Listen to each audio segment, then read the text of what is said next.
This is an HK portable self-flying drone that might just blow you away. This is the HOVERAir X1 Pro Max, and its main feature is that it can fly itself. The way it works is there's cameras all around the drone that are fed into a main AI processor, and then it can figure out where it should be, what obstacles it should avoid, and of course it can do things like following you. The way to get into the air is super simple. All you have to do is go to the controls on top of the drone and use these two little buttons on the side to go between the different modes. There's a follow mode, hover mode, orbit mode, so many different ones, and there's actually even a custom one in case you want to make your own. Once you selected which mode you want, you put the drone out in front of you, hit the big button in the middle, and now the drone will take off and start flying. Now what's really cool about this being a self-flying drone is you do not have to register or get a license to my knowledge. Now definitely check your local laws, but that's a really cool feature for someone who doesn't want to have to go through all of that hassle. And now let's switch our attention over to the camera, and starting with the spec list, it has a 1/1.3 inch size sensor.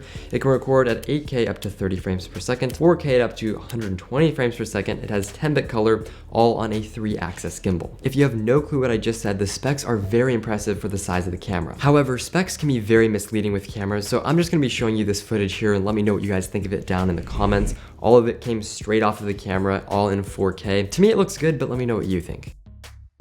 Now through the majority of these shots, I'm using the tracking feature, and this thing is literally perfect. Never once did I have it lose me or do anything funny. It always follows me, and I'm going about 20 miles per hour on my electric skateboard in this shot, and it is still following me even though there's wind and all sorts of different things. It's still keeping right up with me. And here's what some of the shots look like flying it like a normal drone. Unfortunately, it's pretty slow, so I did not use it that much. And now I'm going to try some of these flight modes like the orbit mode, which it's doing right now, all in 8K video. So this is what that 8K looks like. A couple more things you need to know about the HOVERAir X1 Pro Max is it has a flight time of 16 minutes claimed. It has level 5 wind resistance, can fly up to 26 miles per hour and up to 37 for short bursts if it's trying to track you. All of that is pretty impressive for such a small, tiny drone. Now, if you want to see what the drone sees, you could connect it to your smartphone and get a live preview, or you could get the little beacon. And basically what this does is it assists with tracking. You can get the live preview just like your phone. You could even connect it to a little droid stick and start using it like a remote. Or you could plug it into true droid sticks that flip down, make a little thing for your phone that your phone plugs into, and now you have a full decked out remote for the X1 Pro Max. Okay, but how much does this cost? Because that's a lot of features to pack into this drone, and you are gonna have to pay for it. Well, the HOVERAir X1 Pro Max cost $700. Now they do have a cheaper version of this called the X1 Pro. Basically, it's the same thing, just the camera has been tuned down a little bit to make it cheaper,